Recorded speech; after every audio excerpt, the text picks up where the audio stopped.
Coming to you live from the JRE Tobacco Aladino Mobile Studios, it's the Cigar Pulpit.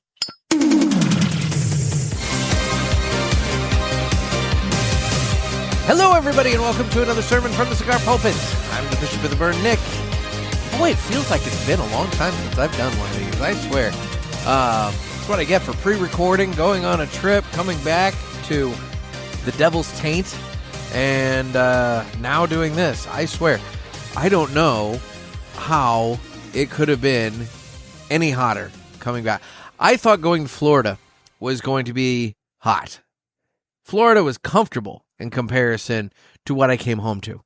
And so I apologize to everybody who was missing an episode on Tuesday. Let's be real. There are plenty of them you guys could have gone back and listened to and, you know, maybe played catch up and that sort of thing. But nonetheless, I feel bad that I missed one. But guys, it was unbearably hot in this garage. And so, yes, I just wanted to get that out of the way that's done. And now we can come together and we can enjoy ourselves. So, today I am going to have an interview with Josh Pickett. He owns the Louisville Cigar Company, or Louisville. I don't know. I have yet to get that right. Louisville Cigar Company. And, super nice dude. Took some time out. He came into his shop early for me so that we could do the interview and everything, while it wasn't busy. It was very nice, and I appreciate it. And so what I'm going to be smoking, I smoked something during the interview, which you'll hear that. But what I'm going to be smoking kind of for the bookends here is I have the OG, the classic, not the classic, that's a different cigar, but the Aladino Corojo in the Robusto, 5x50 Robusto. It is a Honduran Puro of just awesome Aladino Corojo tobacco. And so I'm going to be firing this up because, as we discuss in the interview, the Louisville Cigar Company is a Aladino lounge. And so we talk about Aladino and amongst other things. But anyway, time to cut the cigar. And the official cutting is brought to you by 2guyscigars.com. That's the number 2guyscigars.com. Two Guys have been around for over 40 years, and they are the trusted name in the cigar industry. Everybody knows Two Guys, but if you don't, please give them a try. You won't be sorry.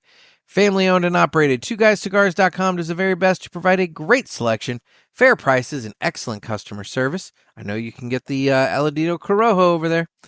So head on over to 2guyscigars.com for your next cigar purchase. Tell them that the Cigar Pulpit sent you. And remember, that's the number 2guyscigars.com. And with that, it's time to go ahead and cut the cigar. So, you get that little burst of slight saltiness to the wrapper, right off the bat on the cold draw there. For sure.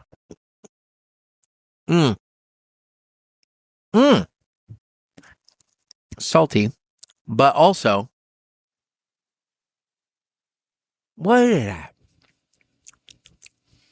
Like a slight, molassesy fig kind of thing going on. It's actually really good. It's hitting the palate really nice. Raisiny. But I'm going to go with molassesy fig because that's more elaborate. So, anyway, while I light this guy, why don't you guys listen to the greatest commercial you've ever heard?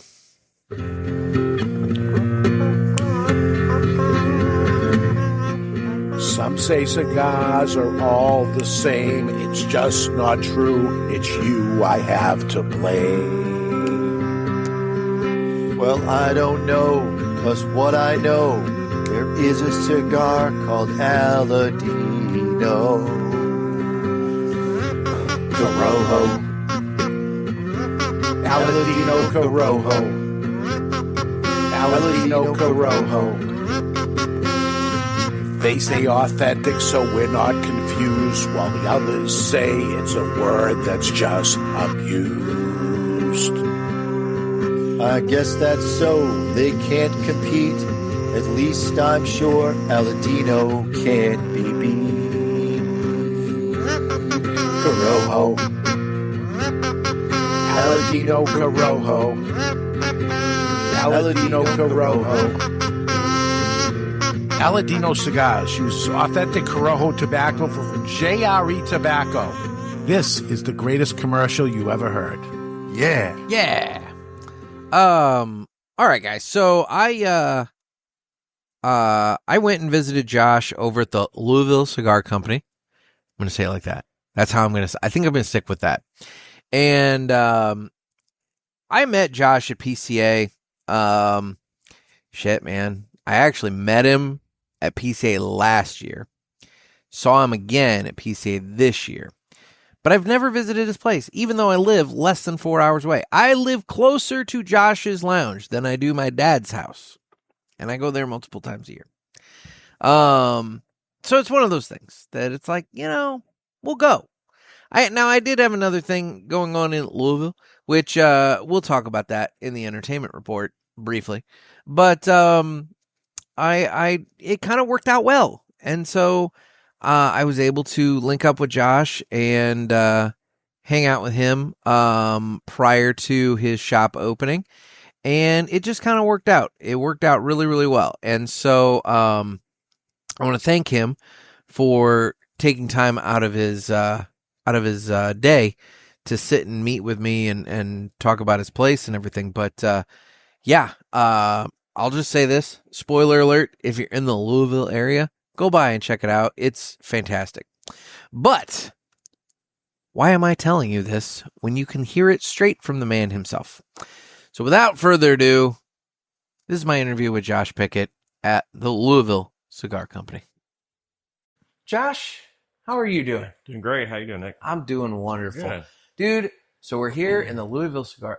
All right, right off the bat, I said Louisville. Yeah. Is it Louisville or is it Louisville? Or how do I've heard so many different, and it's one of the, I'm not from here, Right, so yeah. obviously I don't have the it down, but Yeah. I've heard that's a thing. You're not saying it right. You're not saying it right, people. Yeah, there's signs all over Louisville that says, Louisville, Louisville, and all that stuff. So, Yeah. welcome to the Louisville Cigar Company. Okay. Just say it with a little bit of Southern cursive, and you've got it right.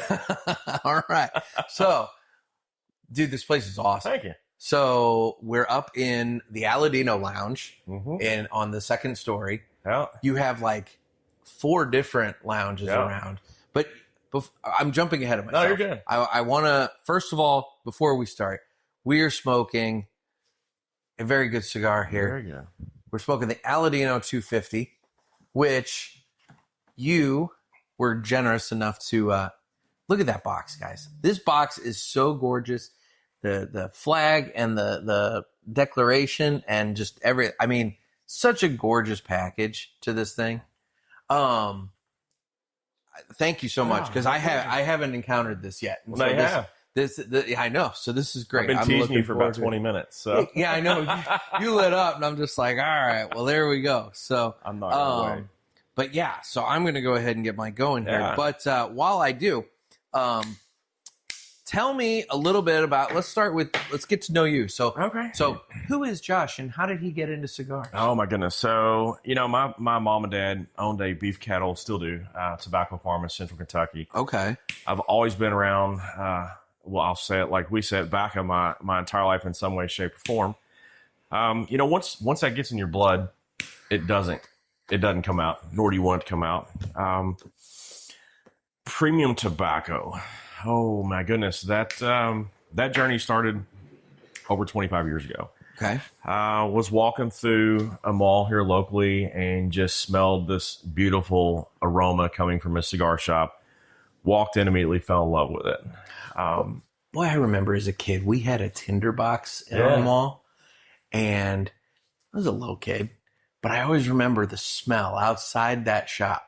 Yeah. And it was this kind of rich, and you didn't know what it was as a kid, but it's not like you smelled, it's smoke, it's like it had the floral and the fruit and the spice and everything else to it, and it was just so wonderful. It's just like a bakery of flavors. Yeah, and and as a kid, I wanted to stand outside and just be like, But I imagine that to me is like a child walking down Main Street Disney and smelling all the smells that they pump out. Yeah, the bakeries and things like confectionery. So I fell in love with it that way and became really, really good friends with the owner.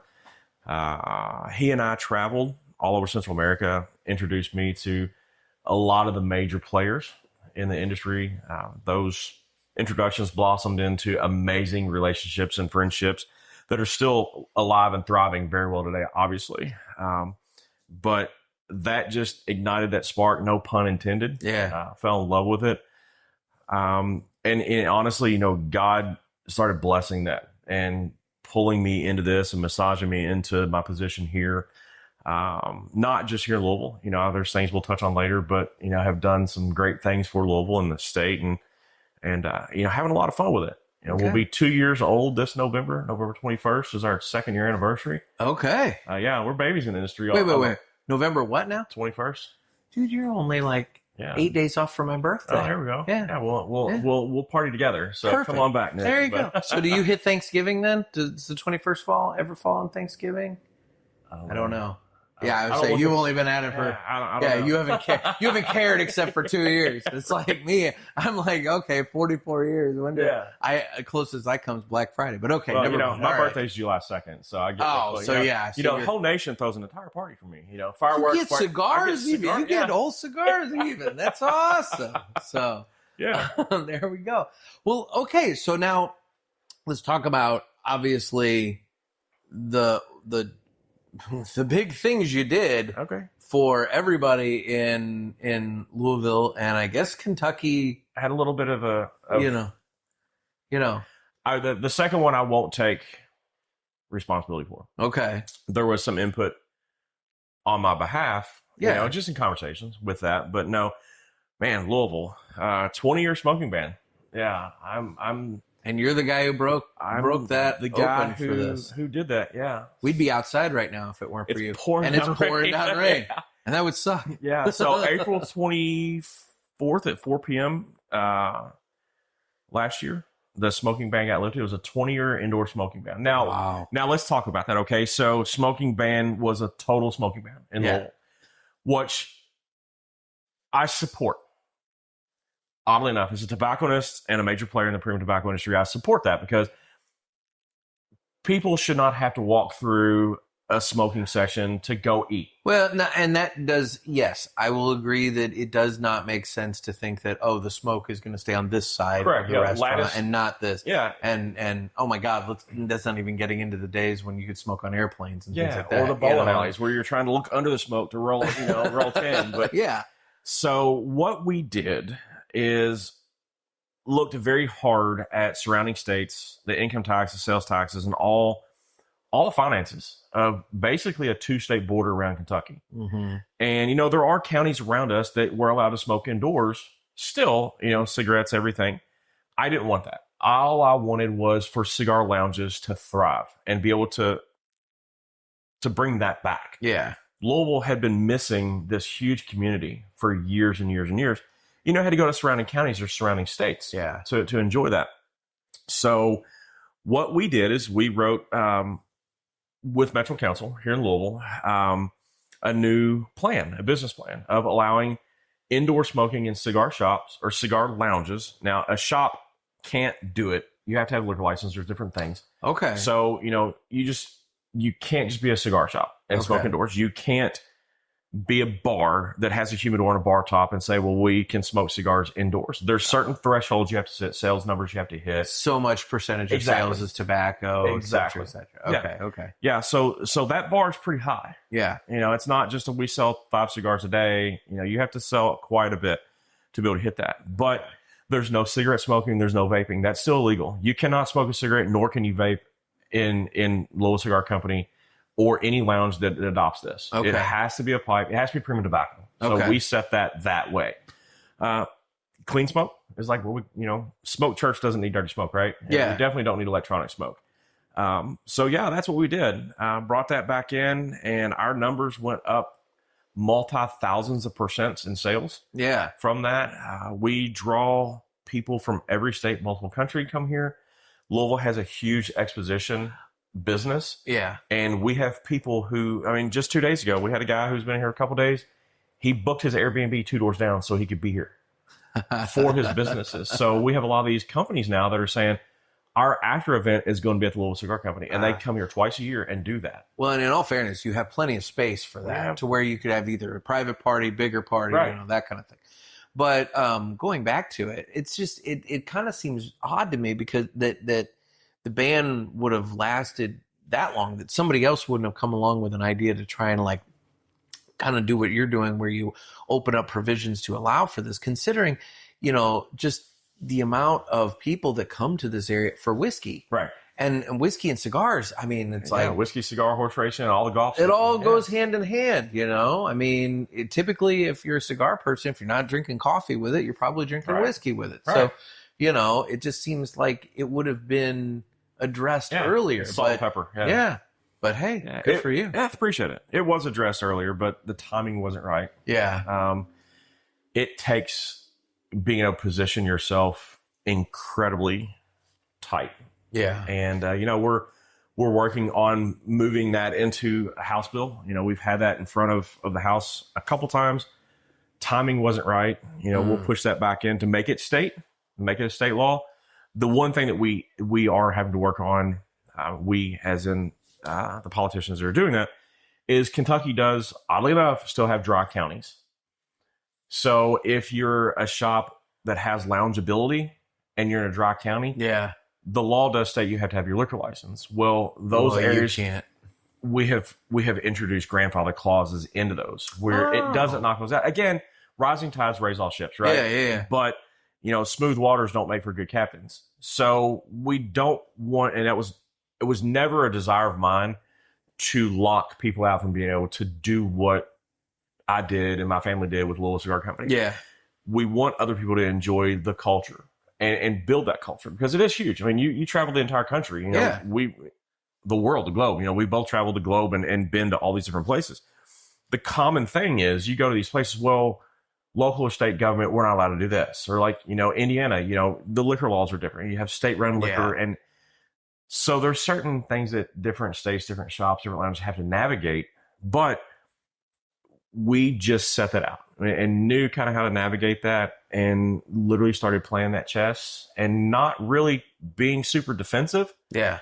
Just started that as an educational thing. The Louisville Cigar Company, we are an educational facility.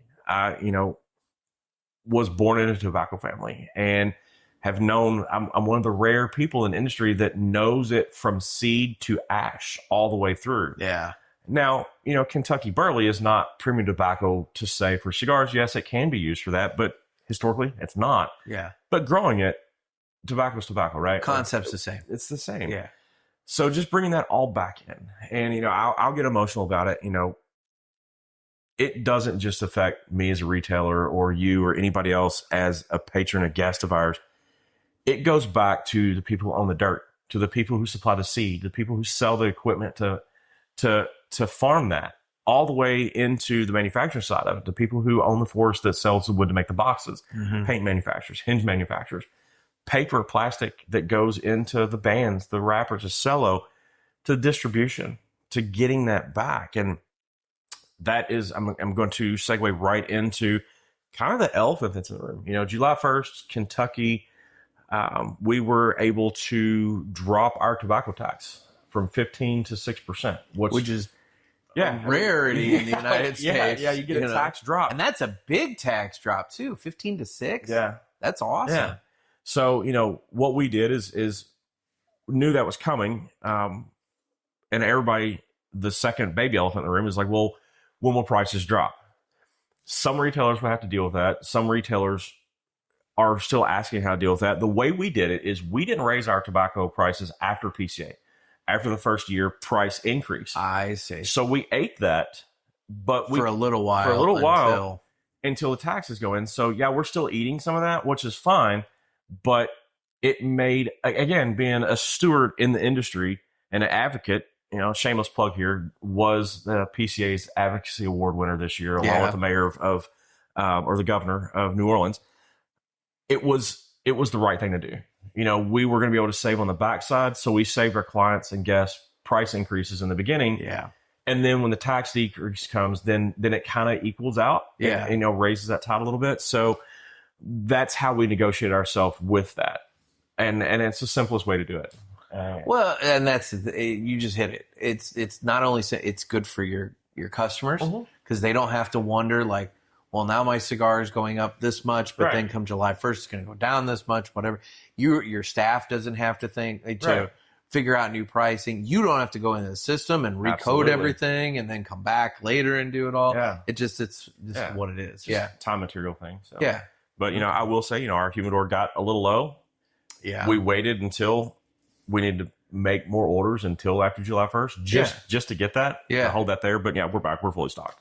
There you go. Most things. So, but that's our monkeys and our elephants. But no, that's awesome. That's really cool. So 2 years. What sort of like I saw you have lockers. You have the game room that I guess I'm like one of the first to see that. That come through. So that's our Brothers of the Leaf poker lounge. Okay. Brothers of the Leaf obviously is a play with tobacco and always the brotherhood and sisterhood of the leaf. That's a good brand. Very close friend of mine owns that brand.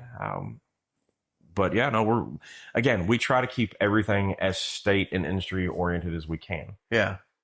So like what sort of, I guess what I'm getting at is what sort of like, what are your big promos? What are your big events, annual events that people can look forward to? What are your kind of the programs that you offer for clients, things like that. Our locker membership is great. We are a non-membership lounge. Okay. I never have been. Meaning anybody can come in here and buy a cigar and sit and smoke. Yeah, exactly. Okay.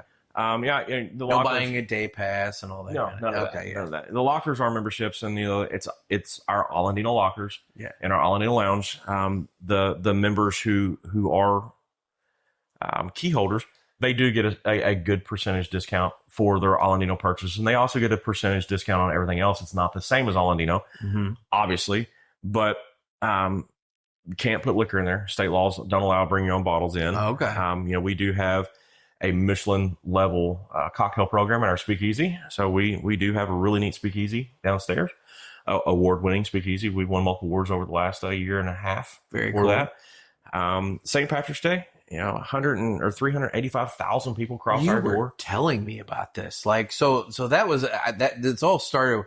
I asked you before we started going, I'm like, man, you've got like 3 Irish pubs in like 3 blocks we're all there, here. And I'm like, am I like in an Irish neighborhood or what's going on?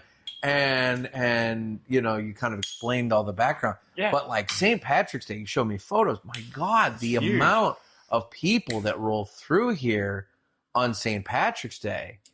And not even that. I mean, quite frankly, that the bar across the street, O'Shea's. Yeah. I mean, between you and Trey Mac telling me about it, it's like they get people like all year long. But St. Patrick's Day is even bigger. Yeah. Yeah. So, I mean, your whole patio's full of people. And, yeah, Derby, in Louisville. Oh, yeah. Kentucky I mean, Derby. my God, I can only imagine. Trey Mac and Huso Aroa come in for Oaks every year and come out and hang out. We have, last year, we had what was the video they did at PCA 2 years ago for Julio? Oh, the hand rolled. Hand rolled. Yeah. We did the world premiere that here. Okay. For that outside of PCA. So I still haven't seen the end of it. Oh, it's crazy. I have only seen what they showed at PCA, and then the damn New Orleans or Louisiana governor had to come along and speak, and I couldn't see the end because they had to let him have time. Well, and I understand that. while I appreciate him being so welcoming and open to PCA and everything, absolutely. I wanted to see the end of the damn documentary. But anyway, well, we can't show that, so Well. But I mean, we have. It's really cool. The first floor. We keep the first floor smoke free until we can't. Like tonight, the patio probably won't be utilized because of rain. Well, yeah. And you can't smoke in the bar. You can't smoke in the humidor, obviously. But is that part of the provisions of the? Nope, that's my rules. That's your rules. Yeah, okay. And it's my rule for first floor, second floor split. And that's kind of nice because if somebody wants to come in and have a date, exactly, they aren't sitting in amongst everybody else's smoke because some people don't like that. Probably 20% of our patrons don't smoke yet. Yeah, is the key. And they come in for cocktails. Yeah. So they they always come upstairs to see what it's about. Yeah. We have an amazing filtration system.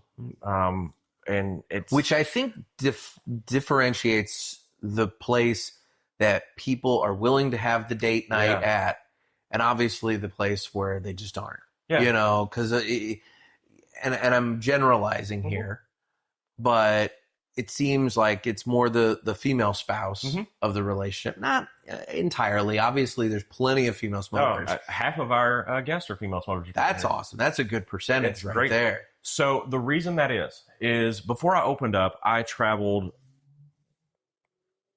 all over the place. Yeah. Lounge after lounge after lounge, and spoke to lounge owners. But I spoke to the wives. Okay. And like, what do I need to have our lounge be like? Number one thing was make it approachable for women. Make the ladies feel approachable. Make them feel safe. If they can come in there and they're not going to get in loud arguments with a bunch of guys being boisterous or people being boisterous, they're not going to get hit on. They feel like they can come in and read a book, have a cigar, glass of wine, cocktails, you know, whatever they want to enjoy. They will feel more comfortable to bring their friends back, and their friends, husbands, boyfriends, significant others, partners, whatever. If like your wife came in here and she saw where it was just kind of a whole dating scene, she wouldn't feel comfortable with you coming in here and be by yourself. And that was one of those things where, like, if people feel safe, then they're going to feel safe allowing their best friends, their partners, their husbands, their wives to come in here and feel safe. Yeah. So we curate that safe, laid back environment. Okay. And that was time and time again, make it safe, make everyone feel comfortable. Cigar lifestyle is typically very, very comfortable, but not everybody knows that. They don't know that it's safe, a laid back thing. Because again, Nick, I mean, we're seeing a huge shift of late 20, early 30 smokers come back in. Cigars are kind of on that little bit of maybe the pre-cigar boom again. I'm not going to say it's like the cigar boom of the early 90s. Yeah. I hope it is. It'd be nice. I kind of see it going, well, vaping's dropping, cigarette smoking's coming back, oddly enough. But we are starting to see a large amount of younger smokers, younger professionals come in and learning. And again, that's why we kind of promote ourselves as an educational experience. Well, I think that over the years, you've had different things, be it whiskey, I've heard tequila, you know, and not just liquors, but various things within the artisanal kind of space. Sure. That the younger generations gravitate towards, want to learn about and embrace. And obviously cigars, you know, when people talk to me, I'm like, look, there's more, cigars have more in common with wine tasting than they do with smoking a cigarette. Like, everybody associates the smoking aspect, but that's not it. Like, you get the flavor notes, you enjoy it, you know, you roll the smoke around and whatever. It's more of a wine tasting experience than it is just I need a quick burn, you know, that kind of thing. Well, you know, and so to that point, it seems like this would be something that maybe eventually in the cycle of life, it would catch back up. What we are noticing is people have been stuck to screens for so many years that they forgot how to network outside of that. Yeah. And lounge life is a huge network ability. It's not just a network of senses. Yes, you come here and you network your senses, solo networking, right? Yeah. Where you're enjoying the nuances of a cigar, and then you will pick your phone or computer up and you'll dive into that and see what is posted about that. But then you come and you sit down and a friend's like, what are you smoking? Or not a friend yet, but just someone who's in the lounge. And then the chairs get moved. Our chairs are moved all the time. It's crazy. Yeah.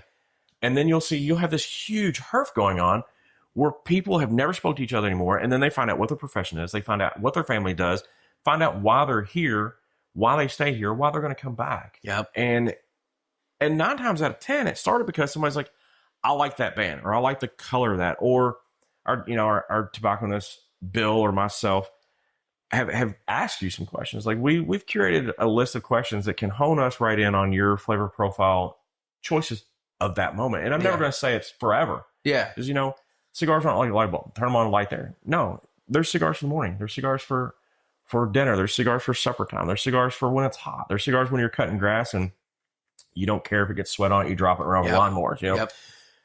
Again, falling back on the educational thing. Well, we educate the first floor, and then this entire study group happens in lounges, and people are craving that non-screen association with people. Yeah. And I kind of fall back on my Central Kentucky roots where you drove past a feed store or a stock market or a country grocery where, you know, there was a group of people or on the church stairs and everybody was conversing. How was your week, Nick? Yeah. How's your wife doing? How's your kids doing? How's work going? How's the farm going? You know, what's new going on? You know, where are you seeing this shift? You know, how's that new tractor doing? You know, I like your new truck. You know? Yeah. And then people now are really kind of falling back into that just slower pace of life, just investing into learning about other people. Our world's huge on screens. It's very small locally now. And now people are starting to see there's more to life than just a screen. And I know you know, everyone who's going to be watching a screen, enjoy something with someone while you're watching this. Yeah. But that is something that we are seeing evolve incredibly fast. Well, I think it's great because there's been studies done. There's all sorts of information out there regarding this, that the human being, our brains, we are tribal creatures. Yeah, we're not supposed to be alone. We're not supposed to be alone. But on the flip side of that, there's a limit to that. We have our tribe. Mm-hmm. And we can absorb the opinions of our tribe. You know, like when you, and where I'm getting with this is when you post something to social media, you're going to get comments. Right. And as a human being, you can absorb only a percentage of those. And when they go, let's say something goes viral, now you're getting the opinions of millions of people. And that is hazardous to our mental health. Mm-hmm. You know, we are not designed as humans to be able to absorb the opinions and thoughts of millions of our peers at once. We can take in our tribe, our like little local group. And so, you know, there's all the studies about the mental health, you know, issues related to social media and everything else. And so, no, I think it's good to at a place like this to where you can establish your little tribe. Right. Like I talk about with cigar lounges, it's like if you get in good with your local lounge and you make your friends at that local lounge, you have a guy for everything. Yeah. It's like, oh, I need a plumber. I got a guy. Got it. I need a guy to work on my carpet. I got a guy. You need a car repair? Or you need a car sold? You need a car buy? Yeah. I got a guy. I got it. You know, it's like you network and you have a guy or a girl. But you know what I mean? You know, it's like you develop your network of people. Your people, yeah. And that's the way it should be. And I think that's awesome. That's really, really cool. We call it smoke church. Okay. You know, I like that. You come up here and you have smoke church and spirit church, and you can so unplug yourself, but lounge environments, it has this vacuum ability to pull the stresses and pull stuff out. And you'll sit here and talk to people. You're talking about having someone to help you navigate, you know, plumber, anything. Yeah. I was leaving for vacation a month or so ago, and it's happened multiple times where someone's like, "Oh, I've been there. Go here." So you have all these like micro travel agents, that have, you know, your whole Google review network where people's like, "No, this is where you need to go," or "Go to this lounge." Oh, dude, how many here. times have you been sitting in? Not here necessarily, but like any one of these different lounges all over the place. Hey, I'm looking for something good to eat for dinner tonight. Yeah. Dude, you're going to have 5 suggestions in 5 seconds. And they're all right, yeah. And that's the thing. All of them are good, but for different reasons, you know? And then one guy will say something like, oh, this place. And then inevitably the whole group is like, oh, yeah, that place is really, really good. And now you've settled in, you know? Yeah. So, it's like you said, a little focus group, you know? You just kind of have everybody together. It's perfect. So, no, that's really awesome. So then in terms of your staff, what sort of special training tip, what sort of thing do you have that differentiates your staff from maybe the average place? Well, our tobacco staff is Bill and myself. I sold Bill's ex-wife his first cigar over 15 years ago, and then I invited him to some cigar smoking events that we were doing. Okay. And he fell madly in love. And Bill is a great young man. He dives in and learns everything about it. He is a sponge, and he learns everything about it. And has been in sales in some capacity his entire life. As far as training, here's the humidor smoke. Enjoy. Figure out what you like.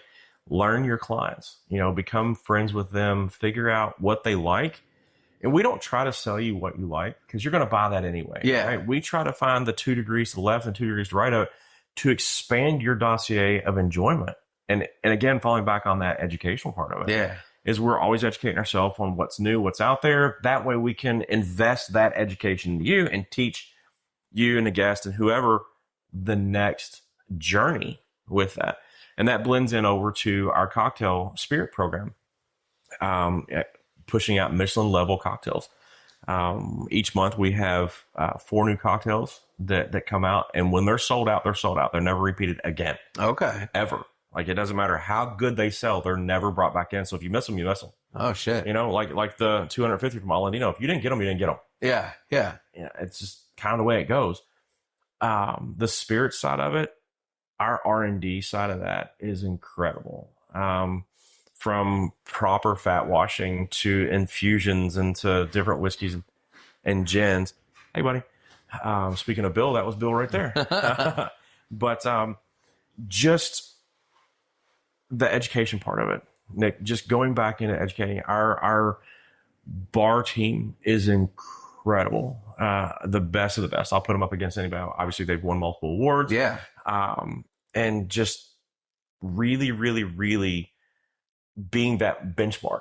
I like being the only buck in the woods. Yeah. Because that's when you're hunted. People chasing you always makes you be better and strive to be better.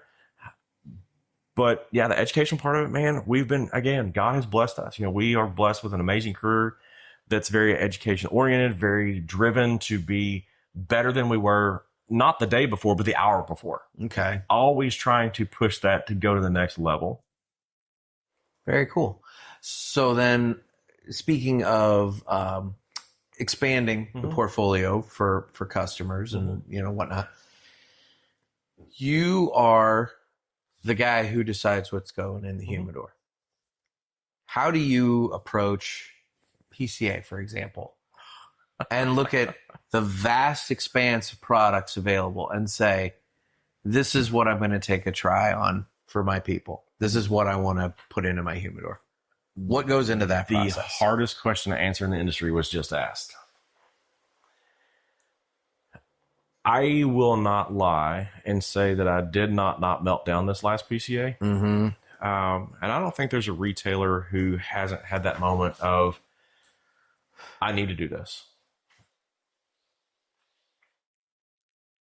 Getting that entire symphony of wants and wishes for all your clients fulfilled is never going to happen. Yeah. So number one, myself and every other retailer has to go in knowing you can't make everybody happy.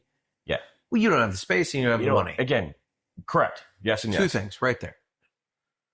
Do we go by the laws of averages? Yes. Man, that's a hard question, Nick. You always have your base products that are going to sell. Yeah. And we all have that. I mean, those are your workhorses, right? So is there a formula of what percentage I'm going to bring in? No. PCAs are great networking events. They're very hard to actually weigh how a cigar tastes. You're trying 50 to 75 cigars a day. Your palate is broken unless you're really, really good. Yeah. And I am by far from being the best. I've done a lot of blending and been in that. So do I have a hand up on some people? Maybe, maybe not. Is there a good litmus test to say, is my palate better than yours or this other person? No.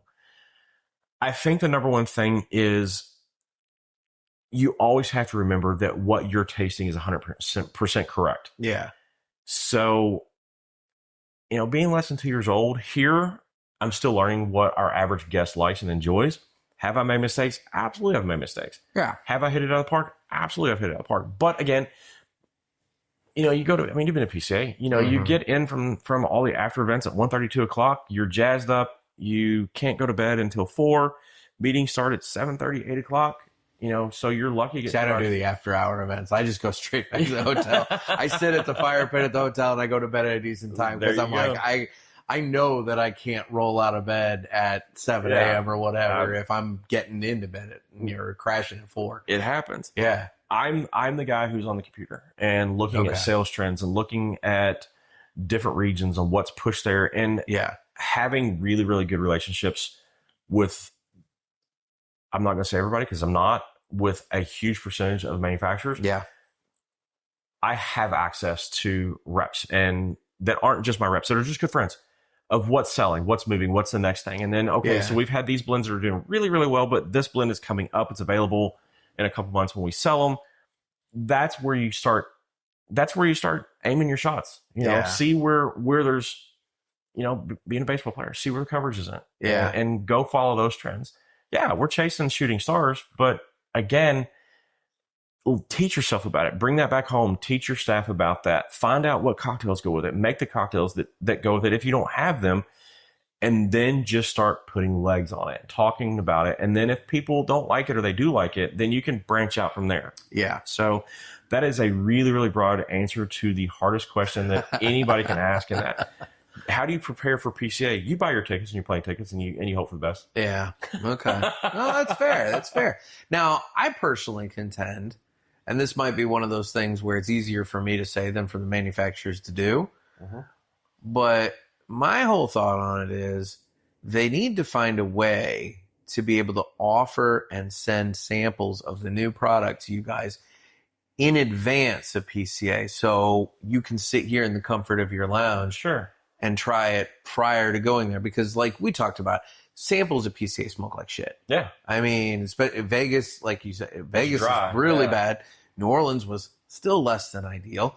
There's all the travel time. Cigars are out of humidors. It's not ideal to be smoking at the trade show and getting an idea of whether or not the cigar tastes good. So in a perfect world, you would get these samples sent. Now, obviously, there's a lot of waste that would go into that, because, cigar companies are going to sell to their current clients, but then they obviously want to bring on new people as well. So you can't blast one to every single shop out there. Everybody get it, No, but at the same time, maybe take a look at your list of clients and say like, hey, we're in 1,000 stores.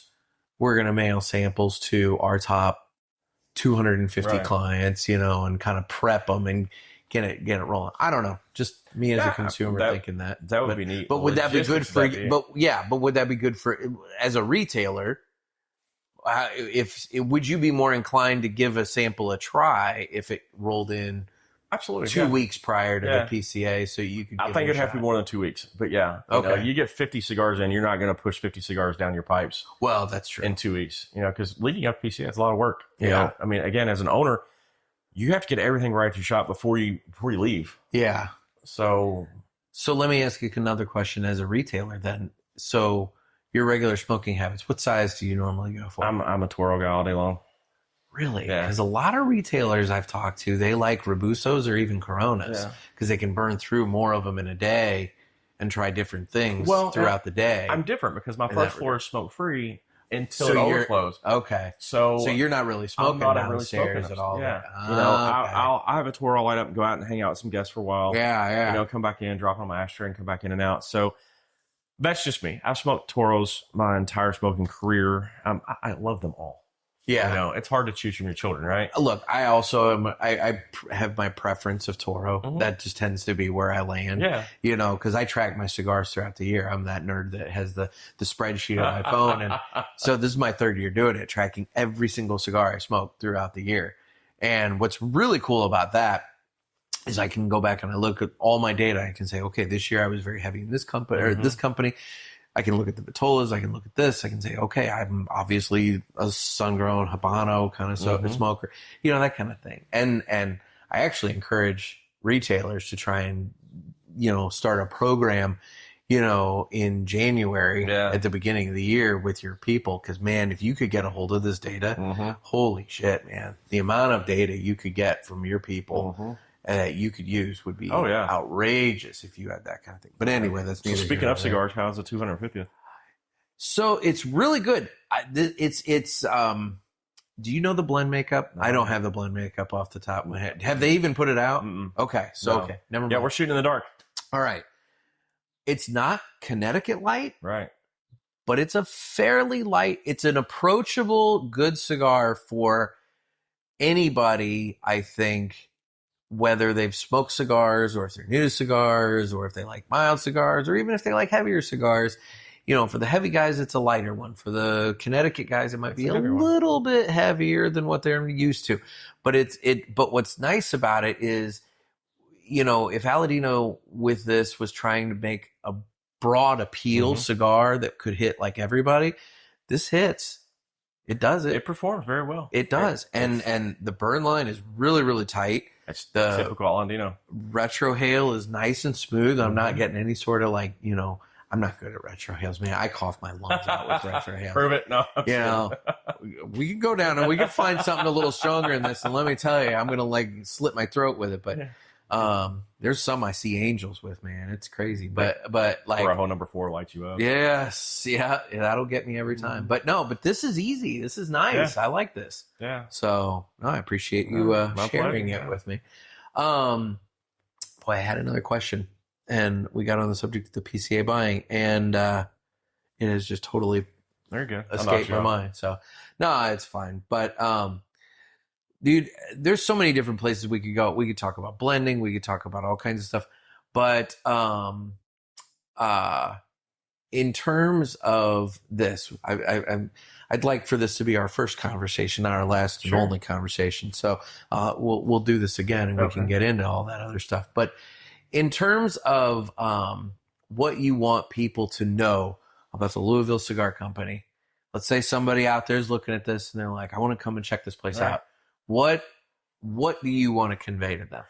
Number one, it's a non-membership place. We get that call every day. Yeah. Are you membership? No, we're not. And I don't like memberships. Memberships create stagnant seats.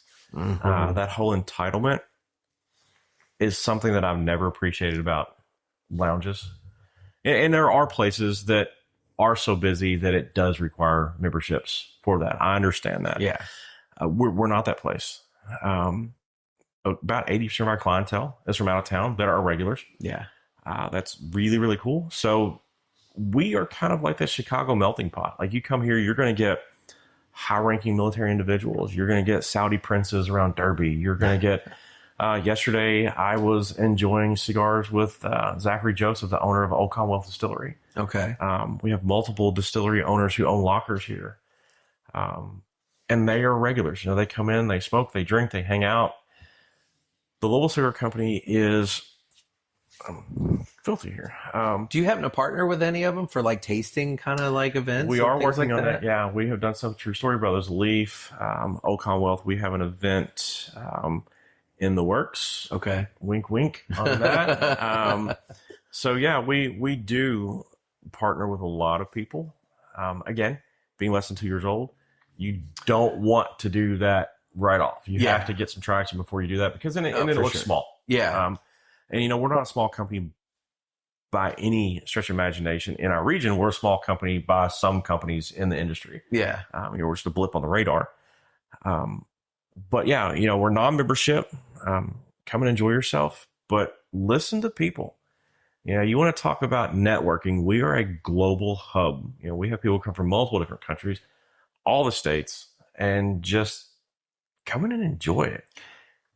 We're different. We're not like any other lounge I've ever been in. And it was designed that way by intention. So that kind of, I just remembered my question from before, and you've kind of slightly inadvertently kind of gotten there. So we were talking earlier, and without getting into specific numbers, you're doing very well. They're good. And not everybody is. Right. In fact, a lot aren't.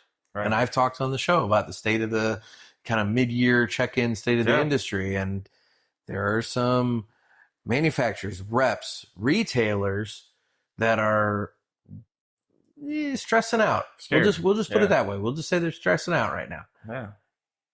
What would you say you guys have done that is kind of, or is it luck of the draw? But what have you done to put yourself in a position to where you're not doing?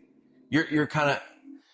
Are you asking for trade secrets? I want to know what you're doing to buck the system here, because obviously you're doing well when it seems like a lot of places aren't. and they're struggling, and there's something to be said about that.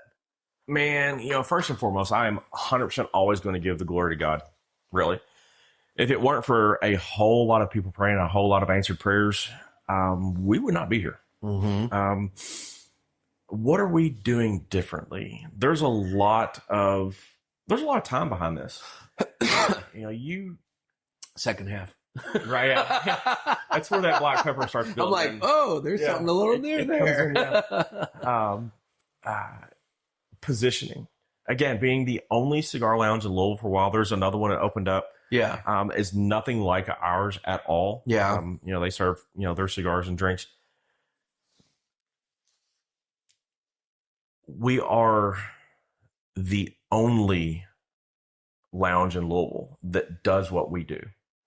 Which obviously helps. It does. I mean, when you're the only one in the space, man. I mean, that's not. Yeah, when you're last minute on the bucket, you're the first one chosen. Yeah. So that helps tremendously.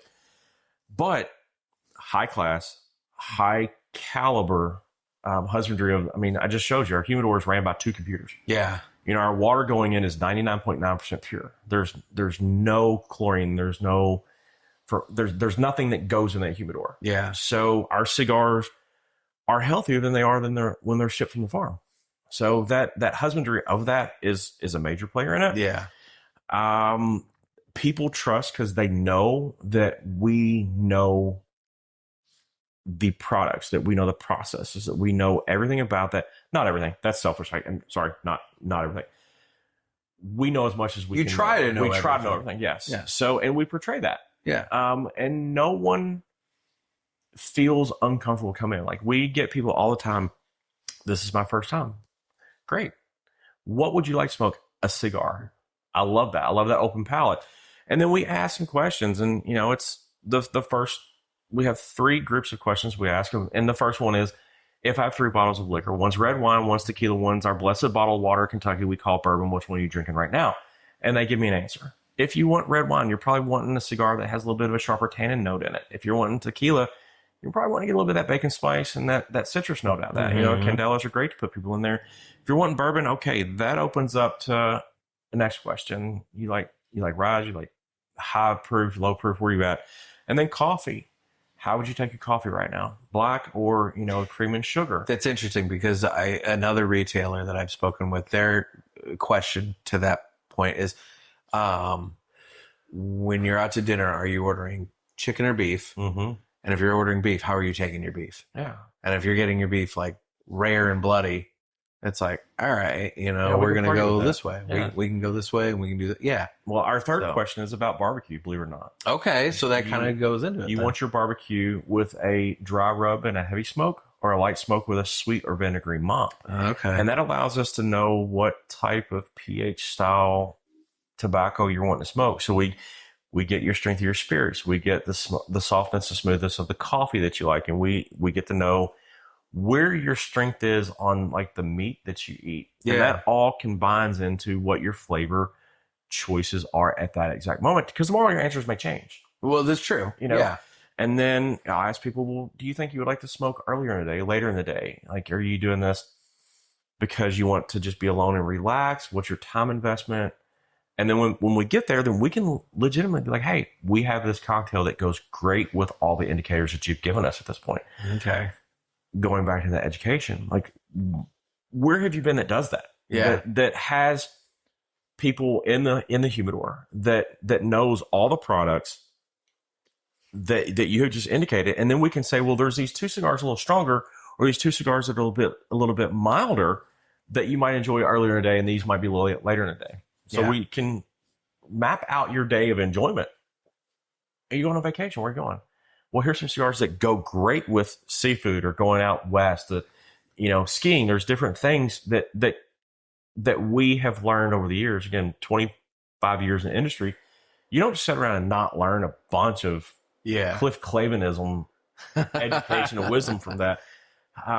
Well, I mean, we were talking earlier about the Fuminoche and the humidity levels and how with that cigar, sometimes depending upon the humidity levels, don't smoke it in the sun. There you go. So if somebody's telling you, hey, I'm getting ready to go down to the Caribbean on a I'm not saying vacation, that with you. That probably is not the cigar to go on that trip with, you know? No, it's not. Yeah, if you're going up, New England side, that's a great cigar for that. It goes great with a porter or a port beer, and it goes great with crab. There you go. We're dealing with a Cuban family that makes the great Cuban style cigars, and the great Cuban cigars. You open those boxes up. What do you smell? Smell sweet alfalfa and probably sweet crab meat. There you go. Those are things there. And people are like, you get crab meat out of a cigar? Absolutely, you can. Out of some of those old world style cigars, they do produce those aromatics and flavors. So knowing where people are going, knowing what people's flavor profiles are, where their natural tendencies of going for different foods and different spirits and different things really helps that out. And we pride ourselves on being able to find that.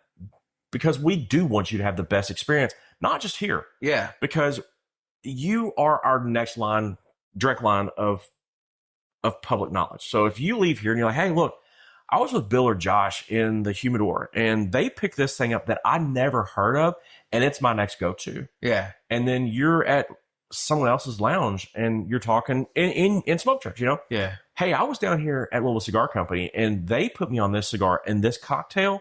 And the cocktail's only available here, but next time you're in town, go in and see them because of this. Yeah. So that advertisement of knowing that we do treat every guest that way. Everybody walks in our building gets greeted with a handshake. Okay. If you didn't, it's because we were busy. We had 25 people walking at the same time, and we really try to make that rounds to do that. And you can read our reviews. They greet us with a smile, with a handshake, and really made us feel like home. With Bill and Josh and this, or anybody in the bar side of it, legitimately takes a huge time to invest into making sure that everyone has the best experience they can here. Circling back, what makes us different? That makes us different. Not saying that everybody else doesn't do that. We just do that well. Very, very well. Yeah. If we're slow, we're out on the sidewalk smoking cigars. Come on in. Advertising that smoke advertisement. Come in. Well, it goes back to what we were talking about earlier. Walking through the mall, smelling that aroma as a kid and being like, oh, that smells nice. Exactly. It's like sitting out front. Yeah. That's funny you say that, because when we were designing the signage for the place, we wanted our building 1885, built a long time ago. Yeah. Wanted to keep that old world classic style look in this building. Yeah. And I think we've done that very well. My wife designed every part of it, and she absolutely nailed it. But everybody's like, you need to make a big cigar that comes out of the building. You need to plumb all your extractor out of there so the smoke comes out of there. But our extractor is pulling almost 4,000 cubic feet a minute through this building. Yeah. And, we don't have fresh air coming in because the building is 100 plus years old. That fresh air finds its way in. It's there. We're sitting here smoking in a small nook, and the extractors aren't even on. And you see how well this building does what it does. It's high ceilings help too. Yeah. But you can have the extractors on and have 10 people in this building, and you pull up in the back parking lot and you smell that mallability where you're like, where is that from? Yeah. And it just that wafting aromatics of comfort for so many people. Again, I think that goes back to so many of our grandfathers smoked a pipe or smoked a cigar. And you remember pulling up your grandparents for Christmas or Thanksgiving or just a weekend, and your grandfather's sitting there smoking that cherry Cavendish that everybody, that vanilla, they smoke. And that takes us back out of that hustle and bustle, puts us back into what we perceive as a much more enriched part of our life, where we weren't we weren't overcame by the stress of being an adult. Coming to a lounge kind of takes you back to where the stress just kind of dissolves away. Scents are super important. Yeah. And that blanket of security just comes back. And I tell people all the time, they're like, well, cigars, $13, $15, $18. And a drink, $15, $18, $24, depending on fat wash, is going to be, pretty expensive. And I'm like, have you ever done the math of what you spend per hour for vacation? I would say I don't want to do it. I just got back from one not too long ago, and trust me, I don't really want to. So I promise you take a cigar and a cocktail, and it's an hour and 15 minutes, hour and a half, $45. That's the cheapest hour and a half vacation you can ever have. Yeah. And I tell people, how many hour and a half vacations would you love to have a week? Nick, if I told you, hey, look, you can come here and you can spend 6 hours a week here. Yeah. And it's going to cost you $180 to $225. You're going to do that. The first time, 100%. You're like, oh, yeah, I get it. A new person comes in here and does that. And you see a networking group, Strategy Sticks and Stones comes here the third week of every month, Thursday. And we have a huge group of people that come in here, just professionals, and just going over things and solving problems and new strategies from different parts of different industries, all because of cigars and spirits. And everybody just comes in and just enjoys it. Yeah. So, yeah, it's just, that's how we do that. You know, awesome. It's blessed. We're blessed. That's very cool. Well, where can people find out more information about Louisville Cigar Company? Facebook is the best one. You know, our media is the best. Facebook and Instagram. Websites seem like they're kind of dying. It's one of those things you got to have the signpost in the ground, but it doesn't seem like it's one of those things where everybody goes to it for constant updates. It seems like, which I contend is probably something that people should consider. Because we have a website, but I get that. I'm not saying you don't, but like my only contention with that is, as somebody who has already had one episode taken down off of YouTube and shadow banned on Instagram and things of that nature, dude, all it takes is these social media companies to flip the switch on us, and then that's that. I think that premium tobacco needs their own media platform. Yes. It would be searched out. People would search it out. I would think so. If for no other reason than just to like network amongst each other and find out what everybody's smoking and what everybody's liking. But yeah, I think at the very least, we all need to maybe be a little bit, and I'm horrible at it. You go to my website, trust me. Yeah. It's way out of date. But like realistically, I think we all need to probably be a little bit better about just some sort of like presence on the web. Yeah. Just in case. Because, I mean, let's be real. At any given time, Meta can decide it's done. Yeah. I think our best website, honestly, is Google reviews. If you want to learn grassroots about us, go Google, read the reviews. I mean, there's 230 some 5-star reviews. We've been open for less than 2 years. That's really good. It's huge. Yeah. It's huge. Yeah. And there's some on Yelp. Yelp is kind of that weird platform. But, there was a Yelp review last night of a young lady who made a review that she was like, wow was the first 3 words she posted. Oh, wow. Great. She loved it. And she goes, I had to drag my husband out of here.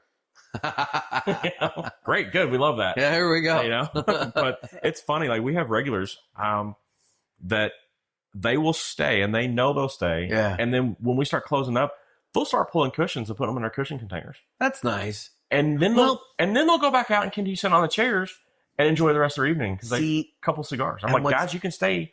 Ladies, you can stay, but we have to go home. We go home. Well, and see what's awesome about that is you start to cultivate that group of regulars that they take some level of pride and ownership in their place and protecting it and making it nice and everything. Their nest. Yeah.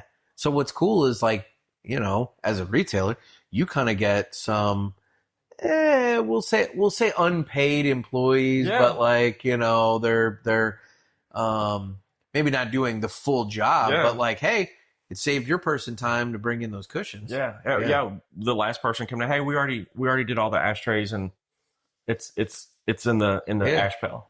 I appreciate that. You have to do that. That's awesome though. No, you were the last one. You're busy down here doing it. Like again, that's that safety, like you alluded to earlier, the safe lounge. Where people do invest back because they want it to thrive. No, that's great.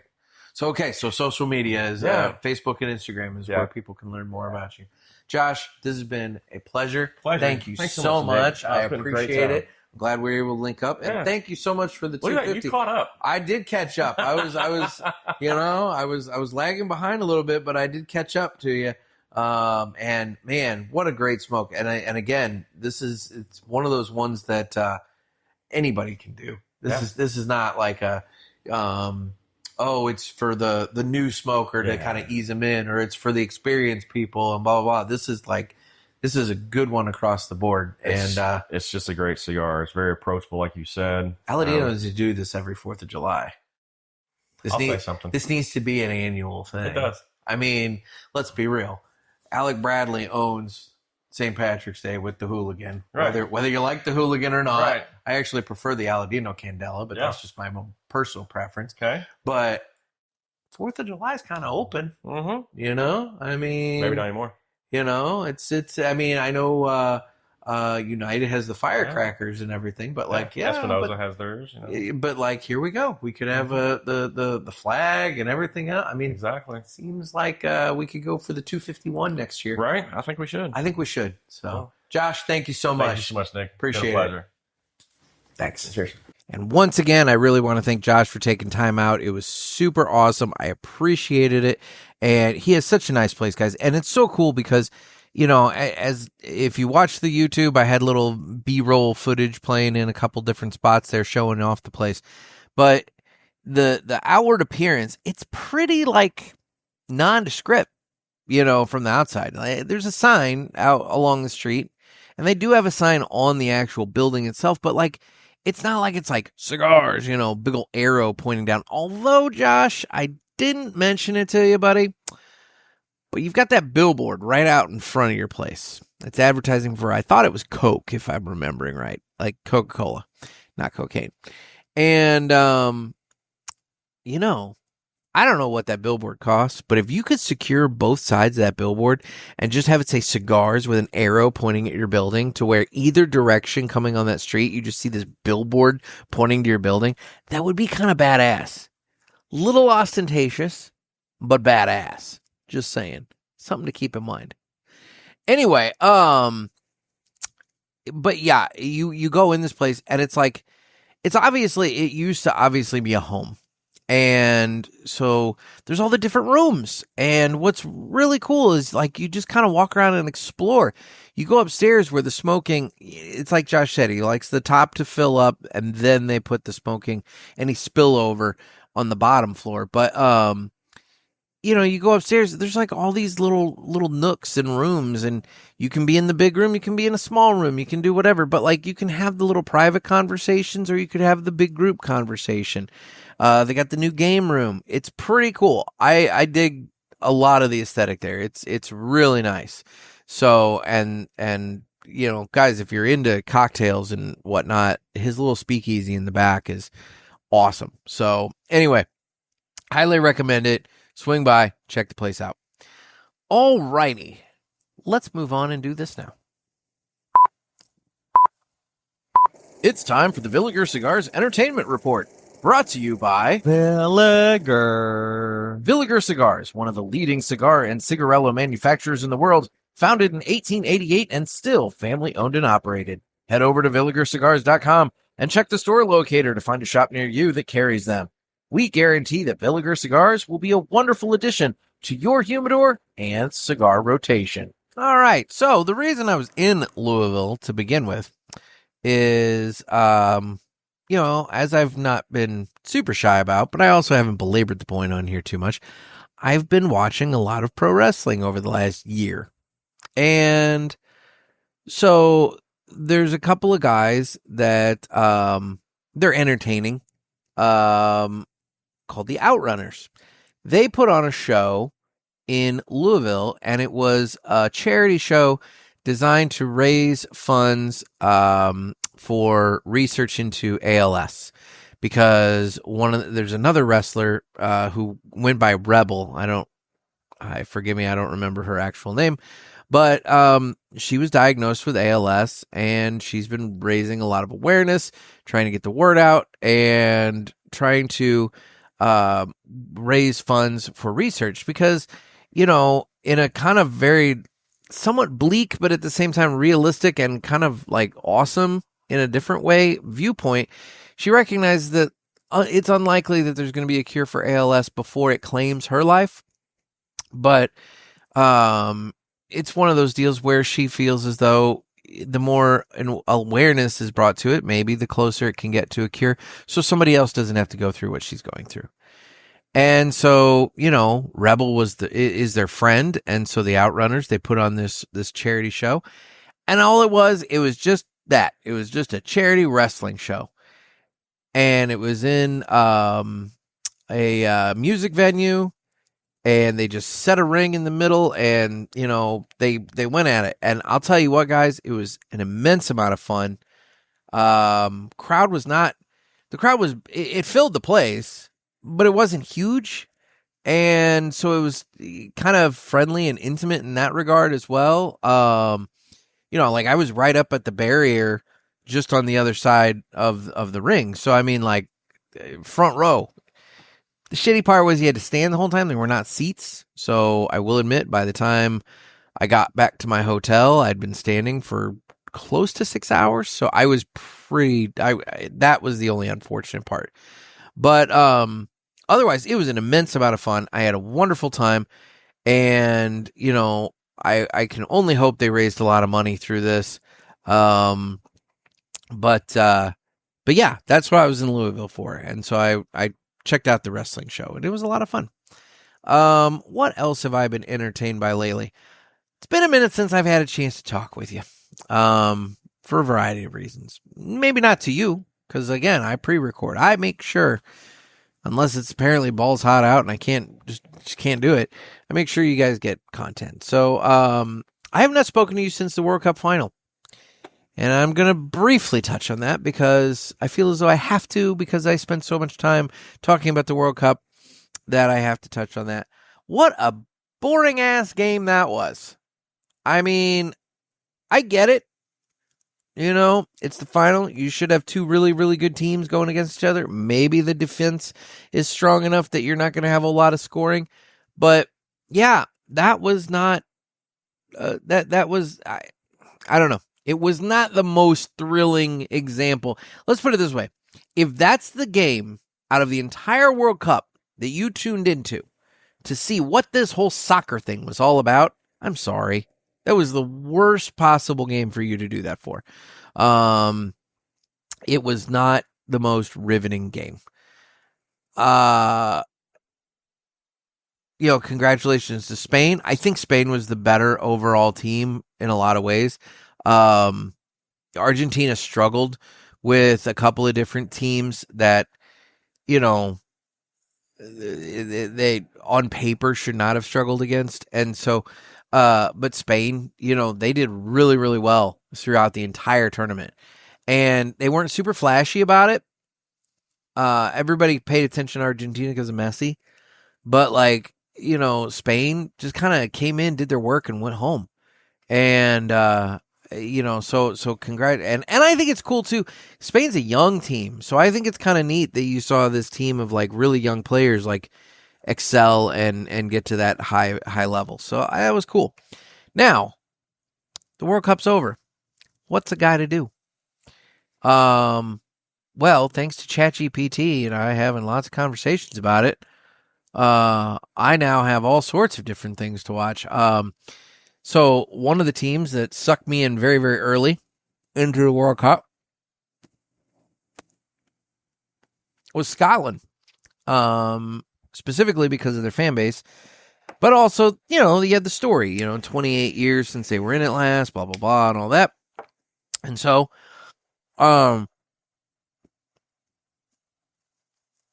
imagine my surprise when digging into the wide world of football that Scotland has its own league. You hear the Premier League, which is the English, league, but Italy's got a league, Spain's got a league, Germany's got a league. There's leagues down in South America. There's the MLS here in the United States. There's also another league in the United States, which is set up much more similarly to the Premier League.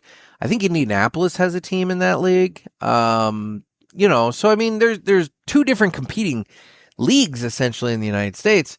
So for a country that says that, we don't care about soccer, it's well, there's an awful lot of it here. It just doesn't get the mainstream attention. I think the media doesn't care about soccer. I think if you actually look, I think there's a lot of people that probably would care, if it had a little bit better media exposure. When you think about the amount of kids that are playing soccer these days and the amount of money that parents are shelling out for their kids to play soccer, but that's a whole different conversation. I think there is a desire for soccer in the United States. I just don't think it's one of those things that the media, but I think they're figuring it out. I think the numbers on this World Cup were huge. So I think they're figuring out, there might be an interest. So that's kind of nice. But anyway, I discovered that there was a Scotland-based football league. And so I dug into that and found that Paramount Plus has a lot of soccer.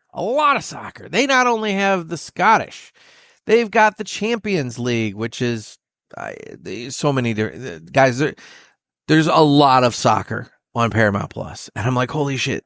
I'm finding like this whole world of soccer is unopened to me. Peacock runs the Premier League, and so,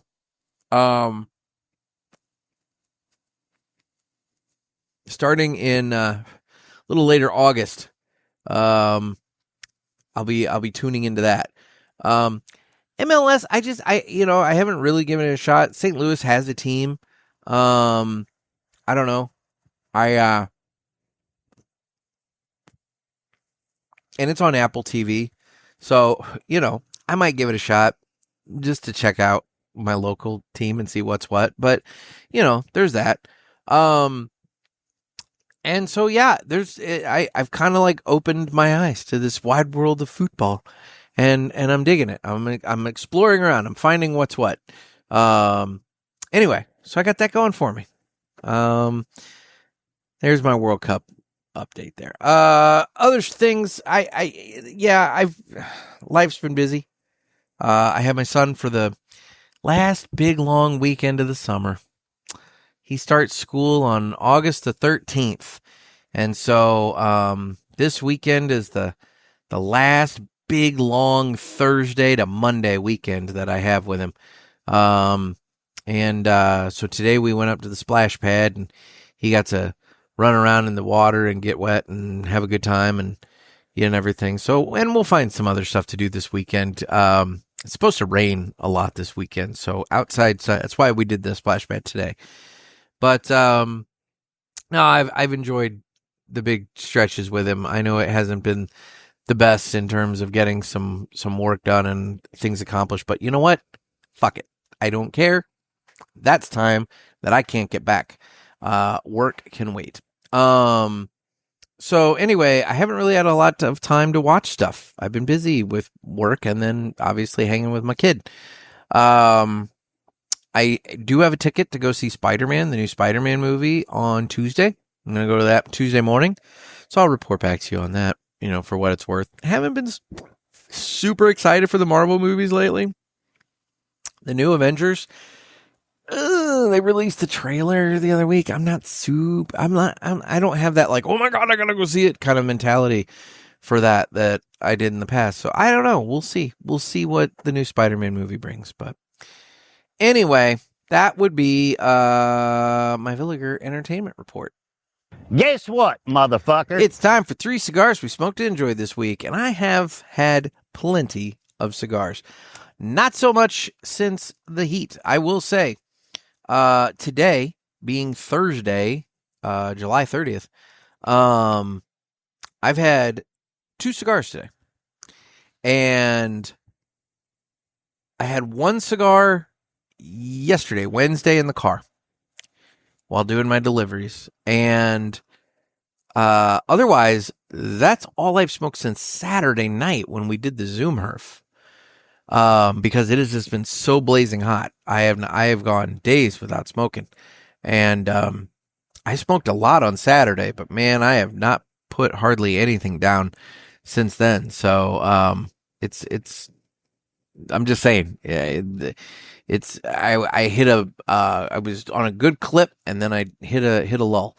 But the first one I want to highlight, I picked up at the Louisville Cigar Company, and it's the Mayflower Dawn.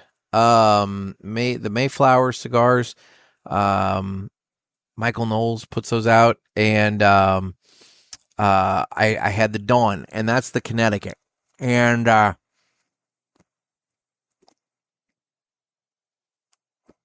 smoked that the other day because I just kind of wanted something a little light, something, whatever.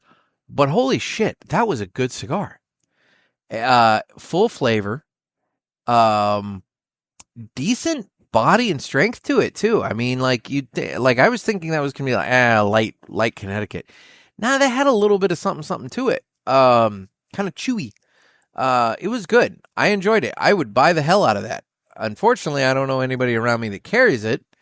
But yeah, if I can get my hands on more of those, I'm going to.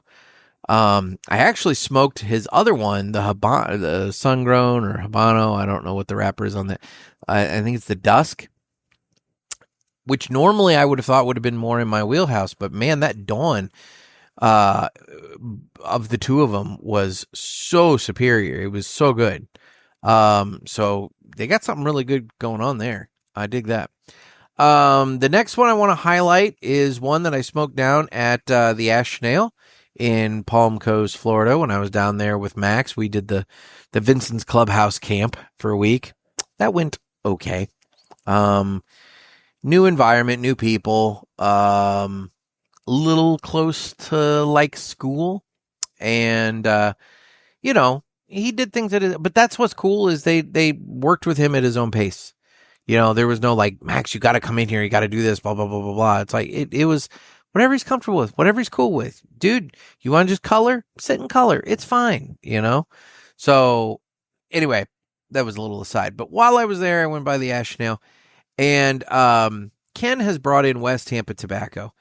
And I got to say, he had the black, which you guys named the Parishioner Cigar of the Year in, I think, 2022, I believe. It was the first year that we did it. But anyway, and I used to smoke the shit out of that cigar. Then the red came out, and I smoked the shit out of that cigar.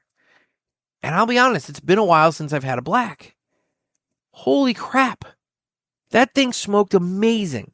Absolutely amazing. I had the best experience smoking that, to the point that I ended up smoking a second one during that trip as well, because I went in the humidor. I was like, this is smoking way too well for me to not go for it. And that one smoked amazingly well as well. So, well. So yeah, it's been a minute since I circled up on it, but man, the West Tampa Tobacco Black just hit right on the spot. It was great. The last one I smoked was over at Stogie's on St. George and St. Augustine. We went up there to kind of tootle around a little bit, and while sitting in the little patio section there, I had a Plasencia Alma Fuerte.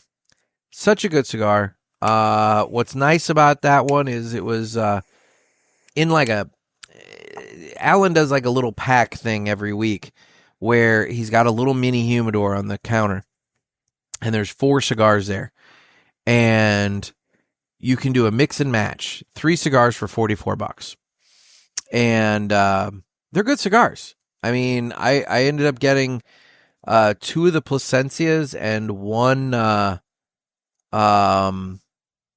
Padron, like 6,000, I think it was. This is 1,000 series, but it was one of the bigger ones. And but he had like 2 other cigars that were in the thing. I'm not going to name them because I don't want to, like, I'm not going to speak disparagingly on anybody, but like the one was sold out and the other one I had no interest in. But that's neither here nor there. The point is, I got a good deal on it, and even without a good deal, that's a really good cigar. But with a good deal, holy shit, I love it. So, yep. So that's my 3 this week: is the Mayflower Dawn, the West Tampa Tobacco Black, and the Plasencia Alma Fuerte. Alrighty. Well, before I get into the socials, I do have 2 little show notes here. The first one, drive time reviews. They're going to resume in sometime in September. I have to put them off. The summer it's been busy. It's been hot. My phone that I use to record those sits on the dash and it just burns up.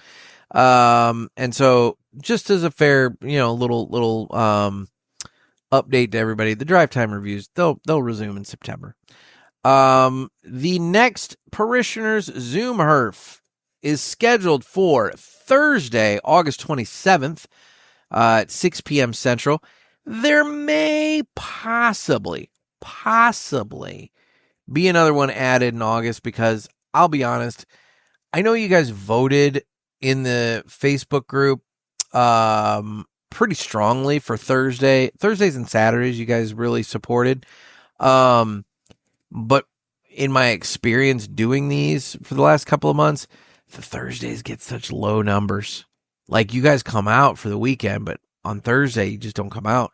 So I will see. I will see what I can do about adding another day. So we have Thursday, August 27th, but stay tuned. I may add a second date in August just to flesh out the calendar a little bit. Otherwise, socials. I'm available on Instagram at The Cigar Pulpit. I am on Facebook, where we have the Pulpit Parishioners group. You can get in on the fun there and share what you're smoking and meet everybody. And then also, I post a lot of show updates there, so that's a good place to hear about that, to hear about the new Zoom Herf date, things of that nature. I'm on Twitter/X. You can watch this on Rumble and YouTube. And I need your calls. I need your calls for the hotline. Area code 863-874-0000. That's 863-874-0000. Or Tofu Pie with no E, 0000. Give me a ring. Let me know your comments, questions, concerns, criticisms, whatever. And I will play those on a future Ask the Pulpit episode. I already told you about the drive time reviews. Those are normally every Wednesday at 7 a.m. Central Time on YouTube and Rumble. However, like I said, they'll be resuming in September. And if you're not signed up for the Cigar Chronicle newsletter, head on over to cigarpulpit.com. Little pop-up box comes up. You can put in your email address, and you'll be signed up for that. I'm going to try to get one out for July. Again, that is another thing that has fallen into the trap of, like, life has been extraordinarily busy. So I did have somebody ask me about that recently, and it's on my to-do list, I promise. I just need to get it done. But sometimes you hit the end of the day and you're exhausted, and it happens. But anyway, so that is coming. Otherwise, I think that's it. Oh, and the Etsy shop. If you like stickers, head on over to Etsy. Look for the Cigar Pulpit Etsy shop. I've got all kinds of fun stickers up there. You can purchase to adorn your humidor and or notebook or wherever you're putting these stickers. I don't know. There's always there's going to be new ones coming, you know, as I get them created. But for right now, I think we have 6 designs up there. Head on over there, check it out. It's a small way you can support the show in a financial way, and you get something back for it. It's not like I'm just putting a Patreon out there and saying, give me money, and then you get like nothing. You're at least buying something here. Anyway. All right, guys. I think that's it. I'm tired, and I still have to edit this thing up. So thank you so much for listening. Thank you again to Josh for taking time out to talk to me about the Louisville Cigar Company. I do appreciate it. And this has been another sermon from the Cigar Pulpits. I'm Nick. Everybody stay safe, stay smoky.